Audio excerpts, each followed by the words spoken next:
Assalamualaikum warahmatullahi wabarakatuh. Kami dari kelompok 1 atas nama Siti Rabiatul Adawiyah dan Muhammad Fitra membuat video ini dengan tujuan untuk memenuhi tugas final project mata kuliah pengantar digital forensik. Adapun yang akan dibahas yaitu materi pentingnya pembuktian dan alat bukti, memperoleh alat bukti dan ancaman terhadap barang bukti, file identification, dan file carving. Yang pertama yang akan dibahas adalah pentingnya pembuktian dan alat bukti, memperoleh alat bukti dan ancaman terhadap barang bukti. Kata pembuktian bahasa Belanda dipergunakan dalam dua arti. Ada kalanya ia diartikan sebagai perbuatan dengan mana diberikan satu kepastian. Ada kalanya pula sebagai akibat dari perbuatan tersebut yaitu terdapatnya suatu kepastian. Pembuktian adalah perbuatan membuktikan. Membuktikan berarti memberikan atau memperlihatkan bukti, melakukan sesuatu kebenaran, melaksanakan, menandakan, menyaksikan, dan meyakinkan. Dalam konteks hukum pidana, pembuktian merupakan inti persidangan perkara pidana, karena yang dicari adalah kebenaran material. Pembuktiannya telah dimulai sejak tahap penyelidikan guna menemukan dapat tidaknya dilakukan penyidikan dalam rangka membuat terang suatu tindak pidana dan menemukan tersangkanya.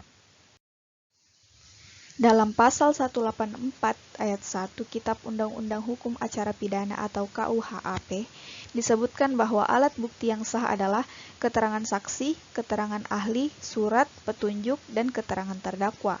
Dalam sistem pembuktian hukum acara pidana yang mengandalkan sel negatif Wettelgig, hanya alat-alat bukti yang sah menurut undang-undang yang dapat dipergunakan untuk pembuktian.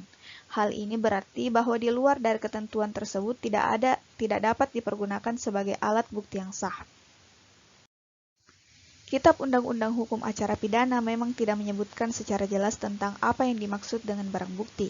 Namun dalam pasal 39 ayat 1 KUHAP disebutkan mengenai apa-apa saja yang dapat disita, yaitu benda atau tagihan tersangka atau terdakwa yang seluruh atau sebagian diduga diperoleh dari tindakan pidana atau sebagian hasil dari tindak pidana. Kedua, benda yang telah dipergunakan secara langsung untuk melakukan tindak pidana atau untuk mempersiapkannya. Yang ketiga, benda yang digunakan untuk menghalang-halangi penyidikan tindak pidana. Yang keempat, benda yang khusus dibuat atau diperuntukkan melakukan tindak pidana. Yang terakhir, benda lain yang mempunyai hubungan langsung dengan tindak pidana yang dilakukan. Atau dengan kata lain, benda-benda yang dapat disita seperti yang disebutkan dalam pasal 39 ayat 1 KUHAP ini dapat disebut sebagai barang bukti.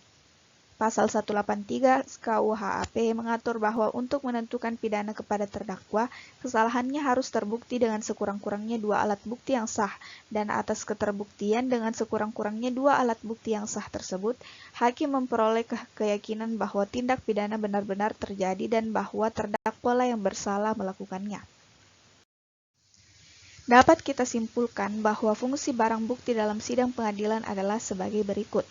Yang pertama, menguatkan kedudukan alat bukti yang sah berdasarkan pasal 184 ayat 1 KUHP. Yang kedua, mencari dan menemukan kebenaran material atas perkara sidang yang ditangani. Yang ketiga, setelah barang bukti menjadi penunjang alat bukti yang sah, maka barang bukti tersebut dapat menguatkan keyakinan hakim atas kesalahan yang didakwakan JPU.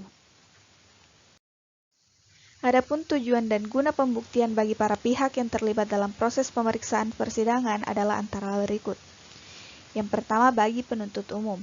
Pembuktian adalah merupakan usaha untuk meyakinkan hakim yakni berdasarkan alat bukti yang ada agar menyatakan seorang terdakwa bersalah sesuai surat atau catatan dakwaan. Yang kedua, bagi terdakwa atau penasehat hukum. Pembuktian merupakan usaha sebaliknya untuk meyakinkan hakim yakni berdasarkan alat bukti yang ada agar menyatakan terdakwa dibebaskan atau dilepas dari tuntutan hukum atau meringankan pidananya. Untuk itu, terdakwa atau penasehat hukum jika mungkin harus mengajukan alat-alat bukti yang menguntungkan atau meringankan pihaknya, biasanya bukti tersebut disebut kebalikannya. Yang ketiga, bagi hakim atas dasar pembuktian tersebut, yakni dengan adanya alat-alat bukti yang ada dalam persidangan baik yang berasal dari penuntut umum atau penasihat hukum atau terdakwa dibuat dasar untuk membuat keputusan. Perangkat yang menggunakan format data digital untuk menyimpan informasi sangatlah banyak. Meskipun yang disebutkan cakupannya hanya seputar perangkat komputer dan jaringan, namun perangkat lain juga memiliki potensi untuk menyimpan bukti-bukti digital, seperti misalnya perangkat ponsel, smart card, bahkan microwave juga bisa berperan sebagai sumber bukti-bukti digital.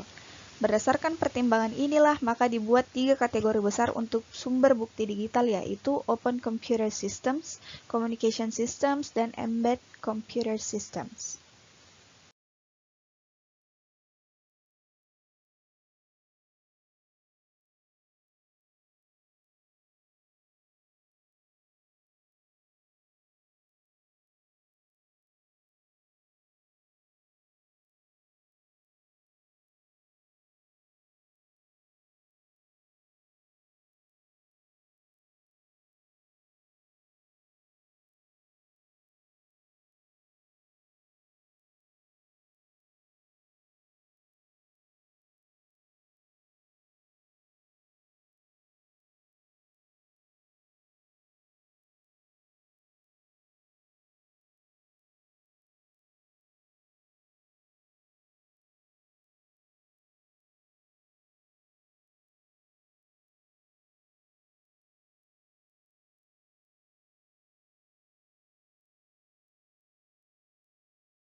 Selanjutnya, ancaman terhadap barang bukti. Di dalam forensik digital ada yang namanya Chain of Custody. Chain of Custody atau COC adalah kronologis pendokumentasian barang bukti dari mulai ditemukan di TKP sehingga penduplikasian dan penyimpanannya baik secara fisik ataupun digital. Dengan kata lain, COC adalah sebuah dokumentasi dari barang bukti yang harus dijaga tingkat keasliannya sesuai dengan kondisi ketika pertama kali ditemukan. Dalam kasus hukum, ketika dalam proses persidangan diperlukan untuk menunjukkan secara fisik barang bukti, maka pihak penegak hukum harus dapat menunjukkannya dengan kondisi yang sesuai dengan penjelasan pada materi dalam tuntutan. COC juga harus memuat dokumentasi terkait dengan perjalanan dan penggunaan dari barang bukti, misalnya ketika barang bukti dikeluarkan dari tempat penyimpanannya untuk kepentingan analisis atau proses penyidikan harus terekam dalam catatan COC yang menyertai barang bukti tersebut. COC forensik komputer membutuhkan kehati-hatian karena sifat data digital adalah volatil atau mudah berubah, hilang atau rusak. Perbedaan timestamp pada file log misalnya, dapat merusak bukti digital dan tidak dapat diterima oleh pengadilan. Penanganan awal terhadap bukti elektronik berupa komputer yang didapatkan saat mati atau menyala juga berbeda. Berikut ini adalah beberapa hal yang umumnya dilakukan dalam proses investigasi untuk menjaminkan COC, yaitu selalu mendokumentasikan semua kondisi yang terjadi pada barang bukti. Dokumentasi dilengkapi dengan foto dan video untuk menjaminkan bahwa semua proses penanganan barang bukti telah sesuai dengan ketentuan. Selalu memberikan label segel pada barang bukti untuk menjaminkan auto-notifikasi barang bukti. Demikian juga ketika harus membuka segel prosesnya terdokumentasi dengan baik. Mencatat dalam log setiap individu yang bersinggungan dengan barang bukti. Yang terakhir, form untuk dokumentasi dibuat lengkap. Salah satu teknik pengumpulan bukti digital adalah file identification dan file carving.